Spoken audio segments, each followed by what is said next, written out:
Busch Gardens Tampa opened its gates in 1959, and in 1976 they got their first coaster.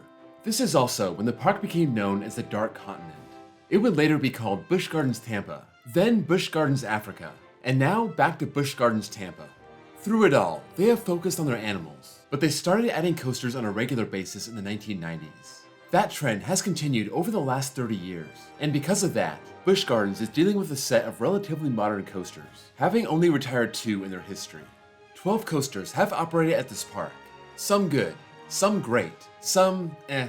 But today, let's throw all bias aside and look at the stats. Which one of these is the tallest, fastest, longest, best paced, and which one offers the most prime ride time? These are the coasters of Busch Gardens Tampa, by the numbers.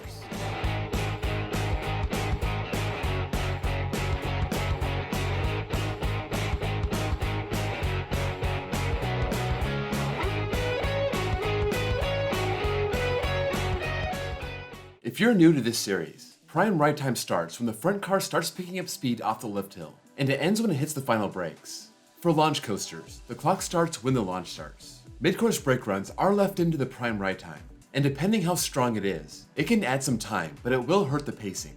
With the help of Google Maps and the Pythagorean theorem, I was able to take the lift hill, the station, and the final brakes out of the length, so the number on your screen will not match what you see on RCDB. Unlike my other episodes, for this one, I will include the former rides of the park. So even though Busch Gardens Tampa has 10 coasters right now, this list will cover all 12 that operated at the park. Before we start, if you can drop this video a like, I'd appreciate it. It really helps out the channel. In 12th place with 17 seconds is Airgrover, a zero family coaster. Built in 2010, this is the only true kids coaster the park has ever had, and it's actually pretty legit.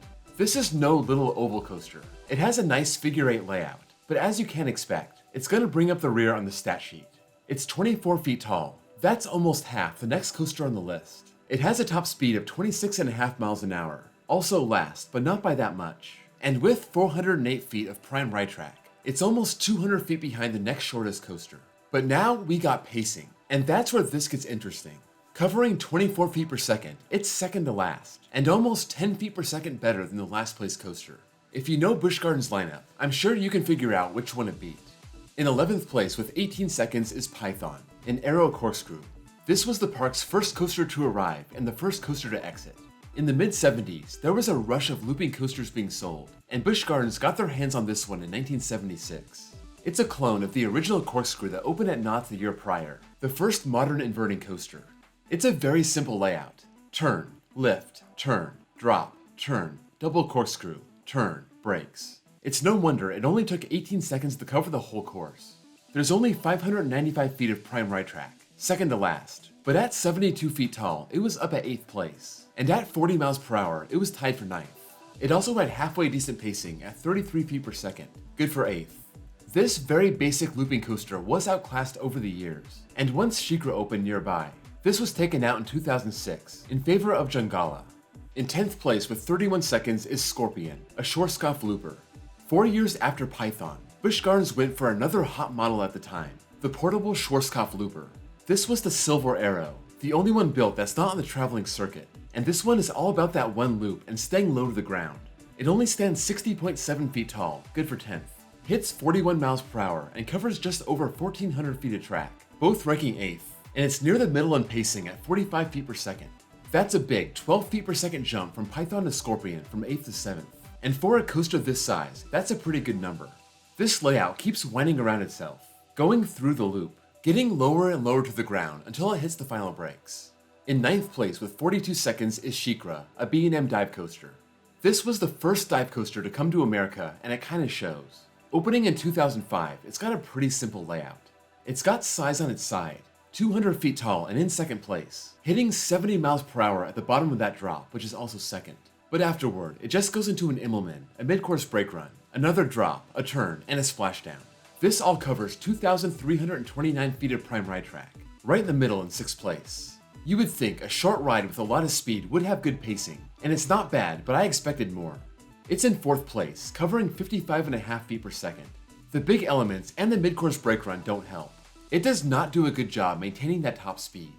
In 8th place with 43 seconds is Tigress, a Premier Ride Skyrocket 2. These are always tough to gauge. They cover the same track multiple times, so its length can be tricky to figure out. I have this at about 1,255 feet total. That's 9th place. It also slows down to a stop on that multipass launch, and when it maxes out at its top speed of 62 miles per hour, ranking 3rd, and reaches that top height of 150 feet, also 3rd.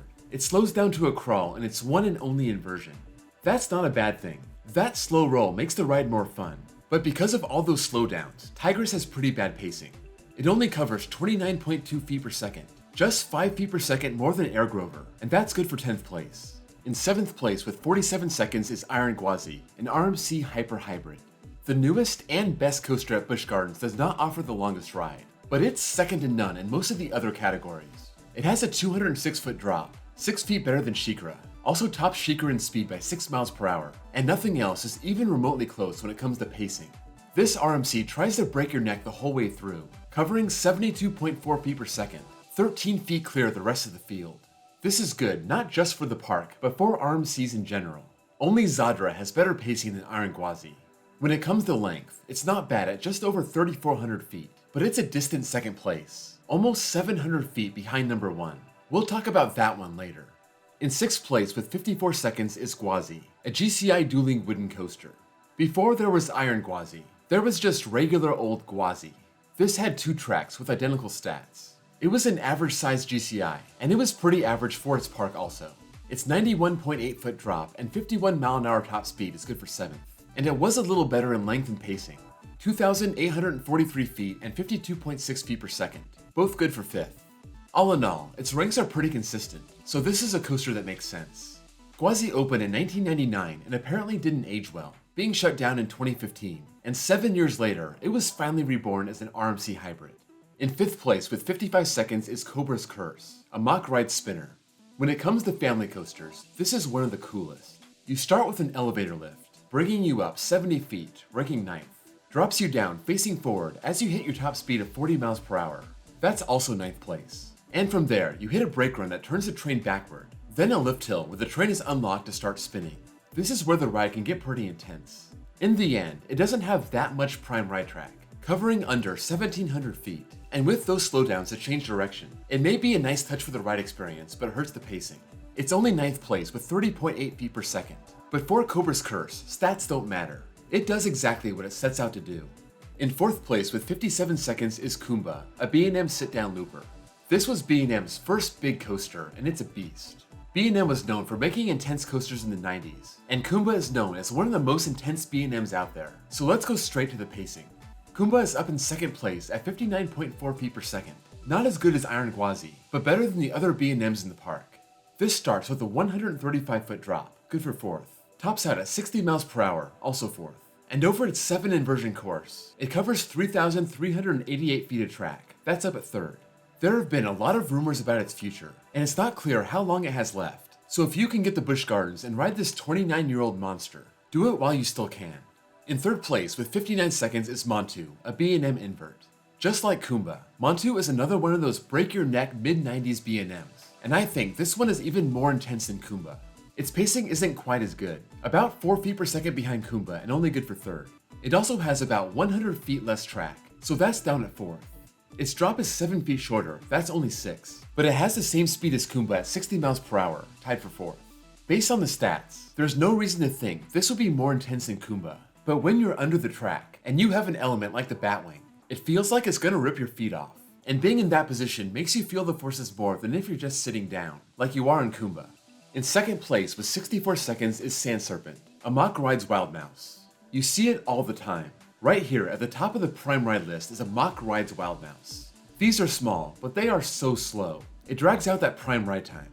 Its course runs over a minute, but it doesn't even cover 1,000 feet of track. That's 10th place. So you'll find its pacing is a really pathetic 14.8 feet per second, more than 9 feet per second behind Airgrover. What really kills that pacing is a brake run near the end of the ride. Before the final turn and dip, it slows down to almost a stop. The whole thing is just so slow.